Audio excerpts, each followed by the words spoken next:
Բարև ձեզ։ Մենք շարունակում ենք աշխատել Thunkable միջավայրում եւ այսօր ծանոթանալու ենք voice բաժնի կոմպոնենտներից մի քանի գործիքների հետ, որոնք նախատեսված են տեքստերի եւ ձայների հետ աշխատելու համար։ Եկեք ստեղծենք նոր նախագիծ եւ անցնենք արդեն կոմպոնենտների այն բաժինը, որտեղ գտնվում են voice գործիքները։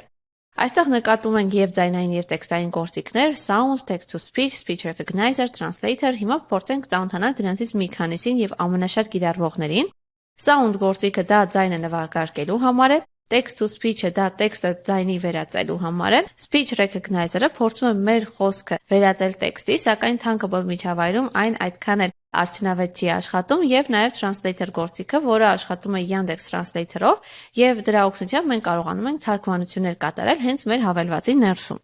Այստեղ իհարկե կա նաեւ audio recorder, որի օգնությամբ կարող ենք ձայնագրություն անել հենց հավելվածի ներսից։ Եկեք այստեղ ընտրենք մի քանի գործիքներ ու սկսենք կիրառել դրանք։ Եկեք մեր էկրանի վրա տեղադրենք label, տեղադրենք նաև text input, տեղադրենք նաև կոճակ ու անցնենք բլոկերի բաժին։ Այստեղ եկեք սկսենք աշխատանքը text to speech-ից, այսինքն մենք text input-ի մեջ կմուտքագրենք ցանկացած տեքստ եւ կանենք այնպես, որ կոճակը սեղմելուց հետո մեր հավելվածը արտաբերի մեր գրած տեքստը։ Դրա համար կոդավորման մեջ տեղադրում ենք, որ երբ կոճակ մեկը սեղմված է, այդ ժամանակ text to speech-ի ներսից վերցնում ենք speak գործիքը։ Այստեղ տեսնում ենք, որ մենք կարող ենք ուղղակի միանգամից նրան տալ ցանկացած տեքստ եւ նա կարտաբերի, բայց եկեք այնպես անենք, որ նա արտաբերի text input-ի մեջ գրված տեքստը։ Դրա համար կցենք այստեղ text input 1 text։ Որից հետո եկեք արդեն փորձարկենք եւ text input-ի մեջ ես օրինակ կգրեմ հետեւյալ տեքստը։ Հիմա սեղմենք here մեր կոճակը։ Hello. My name is Tamira. Լսում ենք, որ այն արտաբերում է մեր գրած տեքստը։ Նշեմ, որ այստեղ մենք կարող ենք նաև արտաբերել տարբեր լեզուներով տեքստեր, չնայած հայերեն լեզվի դեպքում այդքան էլ լավ չի արտաբերում այս գործիքը, բայց այն գնալով կատարելագործվում է եւ հետագայում արդեն ավելի լավ կաշխատի նաև հայերեն լեզվի համար։ Այստեղ մյուս գործիքը translator-ն է, որի օգնությամբ մենք կարողանում ենք կատարել թարգմանություններ։ Օրինակ մենք կարող ենք այստեղ գրել տեքստ մեկ լեզվով եւ անել այնպես, որ կոճակը սեղմելուց հետո այն թարգմանի մեկ այլի։ Այստեղ translator-ի բլոկերի ցանկում կտեսնենք երկու բլոկ՝ source language եւ target language, այսինքն այն լեզուն, որը որ մենք գրելու ենք տեքստը, եւ այն լեզուն, դեպի ուր ցանկանում ենք թարգմանի մեր ծրագիրը։ Այստեղ նշենք հայերեն, որից հետո նշենք անգլերեն, այսինքն ես ցանկանում եմ, որ հայերեն տեքստ գրեմ եւ նա թարգմանի անգլերեն։ Որից հետո տեղադրում ենք translator բաժնից արդեն translate բլոկը եւ այստեղ նրան պետք է տանք այն տեքստը, որը անհրաժեշտ է, որպեսզի թարգմանվի։ Դա մեր text input 1-ի մեջ գրված տեքստ է, որից հետո նշենք, որ պատասխանը այդ result-ը արդյունքը, որը որ ստացել է, այն ցույց տա label 1-ի մեջ։ Հիմա եթե փորձարկենք, օրինակ այստեղ գրենք որևէ տեքստ,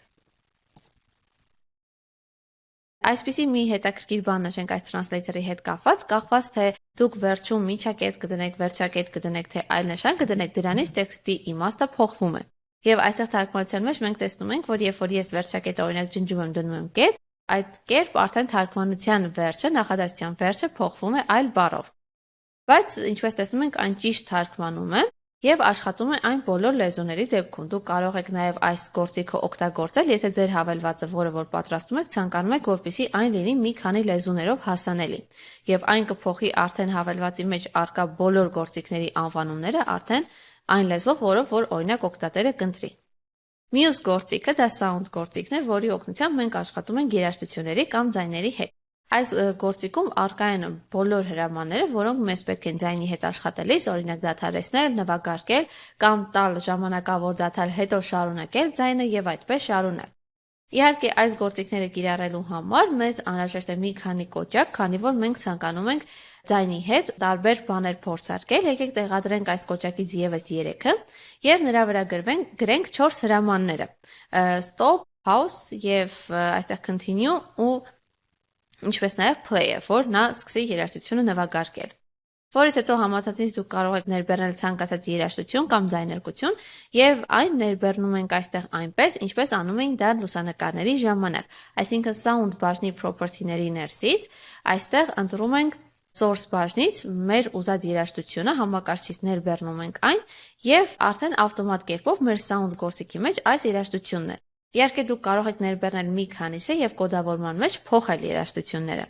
Հիմա ընդհանրապես վերադառնանք բլոկավորման բաժին եւ նշենք, որ յուրաքանչյուր կոճակը սեղմելիս աշխատի համապատասխան հրամանը։ Այստեղ տեղադրենք բոլորը, play-ը, continue-ն եւ մնացածը։ Որից հետո արդեն կարող ենք փորձարկել, նշեմ, որ այս sound բաժնի գործիքները մենք կարող ենք փորձարկել թե համակարգչով, թե հեռախոսով, եւ համակարգչով փորձարկելիս տանք play, որպեսզի երաժշտությունը միանա։ Հիմա pause սեղմելիս տեսնում ենք, որ այն դադարեց, բայց եթե ես հիմա սեղմեմ continue, այն կշարունակի այն մասից, որտեղ որ դադար էր եղել։ Հիմա սեղմենք continue, այն շարունակվում է, իսկ եթե սեղմենք stop, այն լիովին կդադարի։ Ահա եւ նաեւ մեր sound գործիքը։ Այսպիսով այսքանն էին մեր voice բաժնի կոմպոնենտները, այսքանը մեր տեսադասի համար, շնորհակալություն։